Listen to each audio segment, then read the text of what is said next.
welcome to class today. So just make sure that you have your springboard workbooks, which I see most of you do. We're going to be taking notes in that today. We'll be on page 25. So the goals of today's class, that we'll be able to explain how a writer creates effects through the connotation of words and images. And number 2, we'll be able to use textual details to support interpretive claims. We've been working with number 2 a lot, as you know, because we've done a lot with imagery and figuring out what the author's trying to convey through that. The new thing really is number 1, but that will make more sense as we go on with our lesson today. So, I'm going to set up a scene for you, and that I think most of you have been in, and we'll go from there. So you're texting your friend, and she or he responds to you with okay, spelled O-K-A-Y. O-K-A-Y, right? What does that mean to you, if you got that text? What kind of feelings, how do you feel, how do you respond to that? Yeah, so it's fine, it's cool, you don't really get anything from it, it's just a standard okay, no big deal. But if your friend responds to you with just the single letter K, the drama, right? You gasp, you're like, what the heck, what happened? You know? Is there an issue? Are they angry at you? Right? So there's a feeling associated with the letter K, just a single letter K, when you receive it from a friend, right? You as reader think, oh my gosh, what are they trying to say? Are they upset? Did we just get in a fight? What happened? But if they get okay, you're cool. Everything's fine. Everything's good. And just like these words have feelings associated with it, and even though they mean the same thing, authors also do the same type, use the language the same type of way in their reading, in their writing, in their stories. And so what the word means is called the denotation, right? It's the precise meaning of a word. Precise meaning of a word. Also known as the dictionary definition of a word. So if you're having trouble remembering the precise meaning of a word, you can use dictionary definition as your way of remembering it. Just as dictionary starts with a D, so does denotation. It's what you would find in a dictionary. What does the word really mean? Well, the connotation is the emotion or associations attached to the word. And what I mean by that,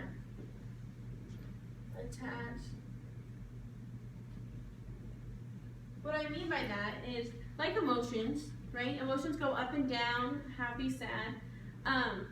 Words can also do the same thing. Just like okay and K, okay makes you fine, it's cool, whatever. Well, K gets you worried, right? And so, just like emotions go up and down, connotations of words go up and down. They can be either positive, negative, or neutral, which we have right here. Positive, plus sign, neutral, plus sign over a negative sign, and negative, negative sign, right? And so if we went back to our example, we had OK and K. Which one is positive and which one is negative? Good. So OK is positive connotation, and K is negative connotation. Even though they mean the same thing, even though they have the same denotation, they have a different connotation. So I wanted to look at a video or something to provide you guys with so you could get this idea a little more better, but I couldn't find one. So I decided to write my own rap. So you're going to have an exclusive concert here. Now I know you're going to want to laugh because it's going to be really funny and I'm going to be an awesome rapper. But I really need you to pay attention to the examples that I'm providing you with because we're going to talk about those, okay? Here we go. Words. They have so many variations. They say one thing and mean another. It's complicated. There's the feeling known as connotation, or the dictionary definition known as denotation. It gets so confusing and my head is just spinning. Hold up, press pause, just give me a minute. Connotation is the emotion and feeling behind a word. Words like stingy, frugal, and cheap are not the nicest to repeat, yet mindful and thrifty. Now that sounds much more like me. Frugal, mindful, thrifty, and cheap, they have the same definition, but say the wrong one and you're confronted with opposition. I'm close to the end, so listen up, my friends. Connotation is all about emotion, so say the right one to avoid a commotion. Denotation is all about precision. Check the dictionary to help make your decision. Thanks for listening. You've been really sweet. I'll let you know when I draw my next sick beat. Thank you very much. Right? Thank you, thank you, thank you. So what examples do I provide you with in my rap song that I'll eventually win a Grammy for? Yes. So we have words like frugal. Frugal, what else? Cheap. Thrifty. Mindful. What else? There's one more. Frugal, cheap, stingy. Good.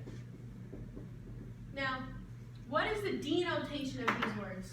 What do they mean if we were to look them up in the dictionary? Yeah. Being cautious of how you spend your money, right? Being cautious on how you spend money. Now, the connotation of these words are different. If I said that you were frugal, cheap, and stingy, what kind of feeling or emotion does that bring up to you? Yeah, you get a little angry, right? So those words have a negative connotation. Whereas thrifty and mindful have what kind of connotation?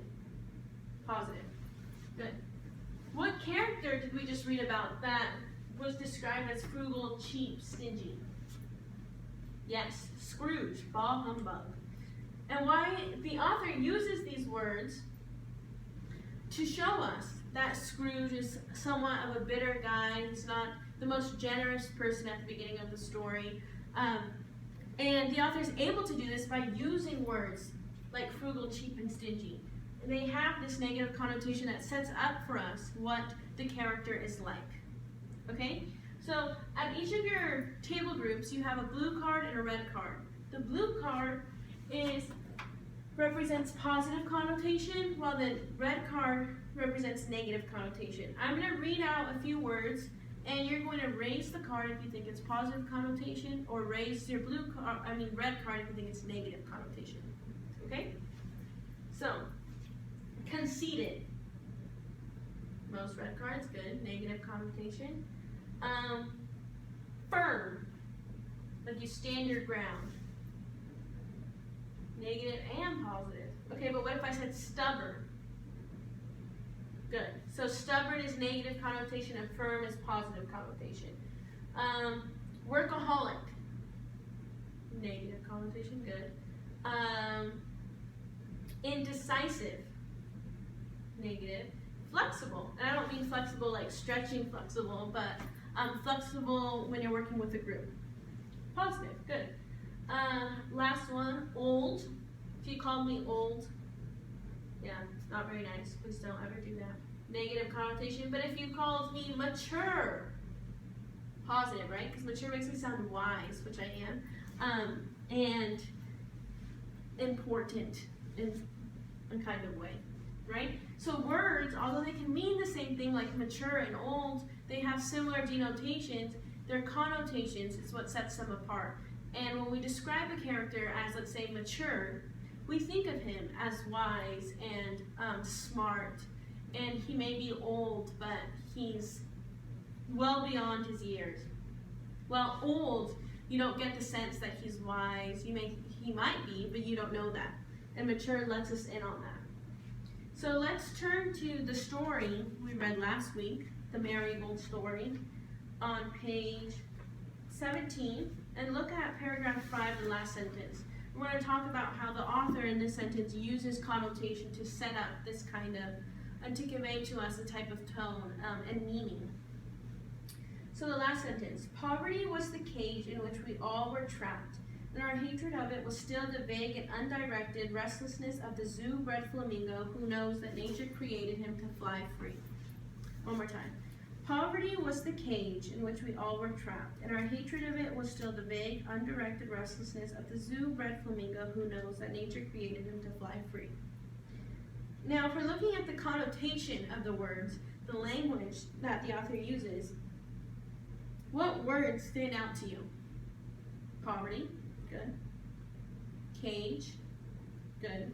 Trap, perfect. So we have poverty, cage, trapped. Now poverty, what kind of connotation does that word have? Kind of a difficult word. It's a sad word.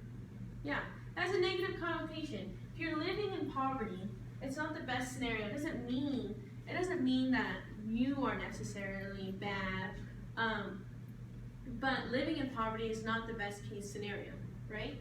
How about caged? What does caged mean to you? What's like the denotation of the word? Yeah, that you are locked in some sort of space, right? You don't have control over wherever you're at. You are stuck, right? So that has a negative connotation. And what about trapped? Same type of thing, right? You're stuck in one place. So what kind of connotation does that have? Negative. Good. And so the author is using 3 important words that all have negative connotations, right? So we're going to read the sentence one more time. And you're going to share with your partner what you think the author is trying to convey through this. Poverty was the cage in which we all were trapped, and our hatred of it was still the vague, undirected restlessness of the zoo-bred flamingo who knows that nature created him to fly free. So talk to your partners for like 30 seconds about how you think these words, poverty, cage, trap, that all have negative connotations, how does the author use them to convey some sort of message? What is the author saying about the narrator? Okay, 30 seconds.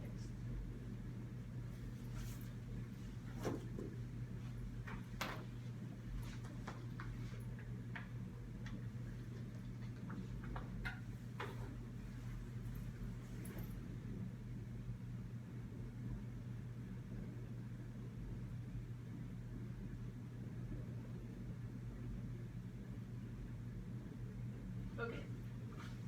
So what is the author trying to say? Sort of, yeah, like the narrator is stuck. Let's go a little deeper. How is the narrator stuck, and what is the narrator trying to do?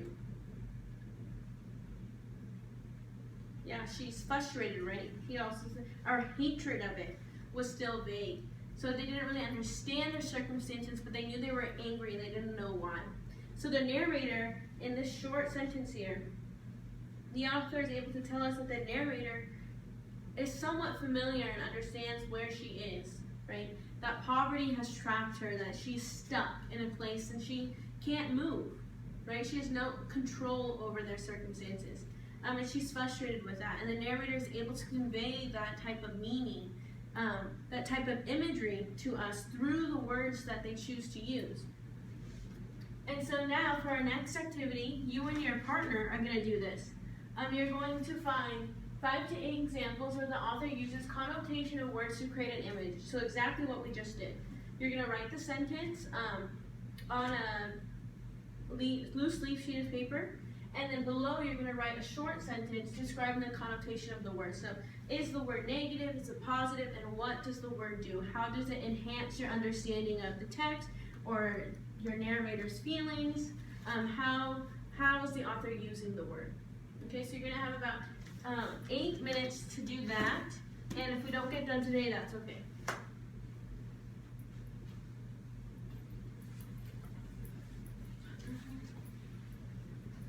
Okay, so I see we have about 2 minutes left of class. I know that not all of you are done, and that's totally cool. Just take your assignment and drop it off at the turn-in box by the door. But before we do that,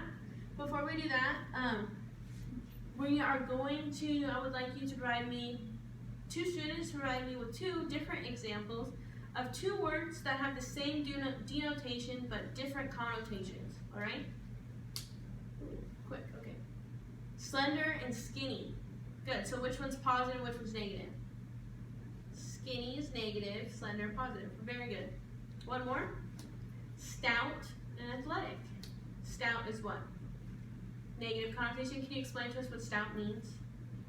Yes, it's the shape of your body, someone's body. They have a broader build. Especially for a woman, stout is not the best word to describe someone. But if you said athletic, yes, which has a positive connotation, that's more of a compliment, right? Even though they mean the same thing, it's, again, the emotions and associations attached to the word. Good. Okay, so before you leave, turn in your assignment. If you're not done, that's fine. Please work on it tonight, and we'll lead in with that activity tomorrow. Okay? And be thinking about it. Hey, when you're going to text from your friend, think about the words that you guys use and what connotations they have associated to those words. All right? Have a good day.